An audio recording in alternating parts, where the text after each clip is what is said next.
राधे राधे दोस्तों, आज हम शिव पुराण का पाठ शुरू करते हैं। शुरू करने से पहले मेरी आप सबसे विनती है कि मेरे चैनल को सब्सक्राइब, लाइक और शेयर करना ना भूलें, ताकि हम आपके लिए अच्छी अच्छी कथाएं और पुराणे ला सकें। ओम नमः शिवाय। चलो आइए शुरू करते हैं। राधे राधे दोस्तों, आपका फिर से स्वागत है मेरे YouTube चैनल राधे श्याम में। आज हम आपको आगे की कथा सुनाते हैं, जिसमें काशी आदि के विभिन्न लिंगों का वर्णन तथा अत्रीश्वर की उत्पत्ति के प्रसंग में गंगा और शिव के अत्रि के तपोवन में नित्य निवास करने की कथा। सूत जी कहते हैं, मुनीश्वरों, गंगा जी के तट पर मुक्तिदायिनी काशीपुरी सुप्रसिद्ध है। वह भगवान शिव की निवास स्थली मानी गई है। उसे शिवलिंगमयी ही समझना चाहिए। इतना कहकर सूत जी ने काशी के अविमुक्त कृत्तिवासेश्वर, तिल भंडारेश्वर, दशाश्वमेघ आदि और गंगा सागर आदि के संगमेश्वर, भूतेश्वर, नागेश्वर, कुटेश्वर, पुरेश्वर, सिद्धिनाथेश्वर, दुरेश्वर, श्रृंगेश्वर, वेदनाथ, जप्येश्वर, गोपेश्वर, रंगेश्वर, वामेश्वर, नागेश्वर, कामेश, विमलेश्वर, प्रयाग के ब्रह्मेश्वर, सोमेश्वर, भारद्वाजेश्वर, सुलंटेश्वर, माधेश्वर तथा अयोध्या के नागेश आदि अनेक प्रसिद्ध शिवलिंगों का वर्णन करके अत्रीश्वर की कथा के प्रसंग में यह बतलाया है कि अत्रि पत्नी अनसुईया पर कृपया करके गंगा जी वहां पधारी। अनसुईया ने गंगा जी से सदा वह वहां निवास करने के लिए प्रार्थना की। तब गंगा जी ने अनसुईये आदि, यदि तुम 1 वर्ष तक की हुई शंकर जी की पूजा तथा पति सेवा का फल मुझे दे दो, तो मैं देवताओं का उपकार करने के लिए यहाँ सदा ही स्थित रहूंगी। पतिव्रता का दर्शन करके मेरे मन में जैसी प्रसन्नता होती है, वैसी दूसरे उपायों से नहीं होती। सती अनसुईया, यह मैंने तुमसे सच्ची बात कही है। पतिव्रता स्त्री का दर्शन करने से मेरे पापों का नाश हो जाता है और मैं विशेष शुद्ध हो जाती हूँ, क्योंकि पतिव्रता नारी पति के साथ समान पवित्र होती है। अतः यदि तुम जगत का कल्याण करना चाहती हो और लोक हित के लिए मेरी मांगी हुई वस्तु मुझे देती हो, तो मैं अवश्य ही यहाँ स्थित रूप से निवास करूंगी। सूत जी कहते हैं, मुनियों, गंगा जी की यह बात सुनकर पतिव्रता अनसुईया ने वर्ष भर का वह सारा पुण्य उन्हें दे दिया। अनसुईया के पतिव्रत संबंधी उस महान कर्म को देखकर भगवान महादेव जी प्रसन्न हो गए और पार्थिव लिंग से तत्काल प्रकट हो उन्हें साक्षात दर्शन दिए।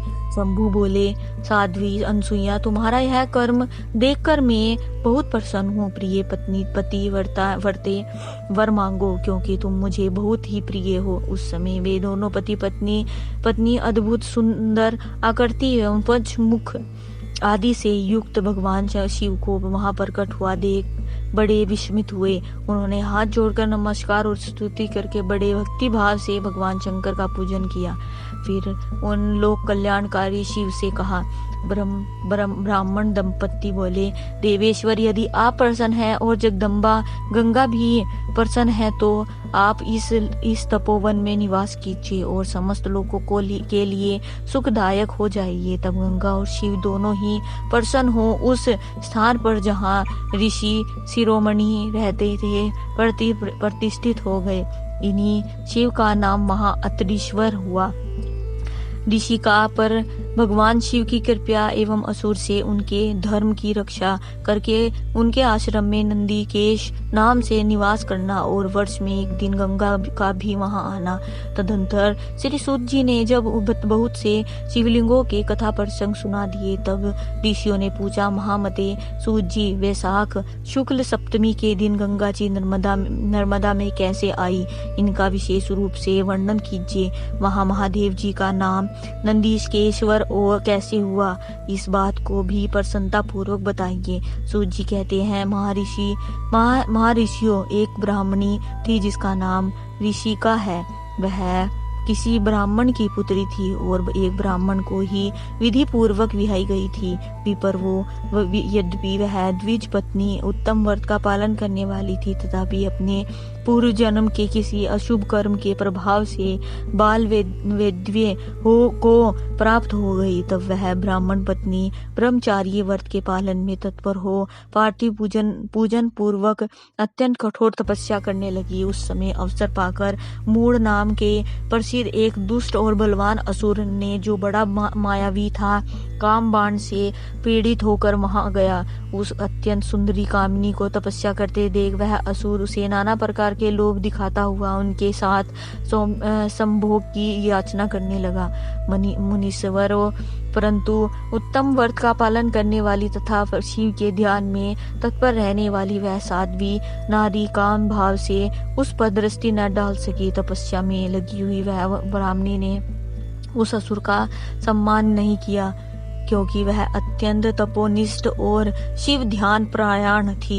उस कृशांगी युवती से तिरस्कार हो उस दैत्यराज मूढ़ ने उसके ऊपर क्रोध प्रकट किया और फिर अपना विकराट रूप से उसे दिखाया। उसके बाद उस दुरात्मा ने भयदायक दुर्वचन कहा और उस ब्राह्मणी पत्नी को बारंबार त्रास देना आरंभ किया।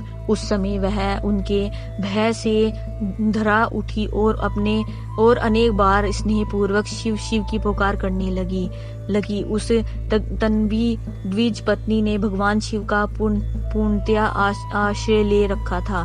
शिव जी का नाम जपने वाली वह नारी नित्य विरह हो अपने धर्म की रक्षा के लिए भगवान शंभु की ही शरण में गई। तब शरणागत की रक्षा सदाचारी की प्रतिष्ठा तथा उस ब्राह्मणी को आनंद प्रदान करने के लिए भगवान शिव वहां प्रकट हो गए। भक्त वत्सल्य परमेश्वर शंकर ने उस काम विहल दैत्यराज मूढ़ को तत्काल भस्म कर दिया और ब्राह्मणी की ओर कृपा दृष्टि देखकर भक्त की रक्षा के लिए दत्तचित हो कहा, वर मांगो। महेश्वर का यह वचन सुनकर उस साध्वी ब्राह्मणी पत्नी ने उनके उस आनंद जगन मंगल में स्वरूप का दर्शन किया। फिर उसको सुख देने वाले परमेश्वर शंभु को प्रणाम करके शुद्ध अंतकरण वाली उन साध्वी ने हाथ जोड़कर मस्तक झुकाकर उनकी स्तुति की। आज की कथा में यही समाप्त करते हैं। आगे की कथा आपको कल सुनाएंगे। ओम नमः शिवाय। अगर आपको मेरी वीडियो अच्छी लगी तो बेल आइकन दबाना ना भूलें, ताकि आपको मेरे आने वाली वीडियोस का नोटिफिकेशन मिलता रहे। धन्यवाद। ओम नमः शिवाय।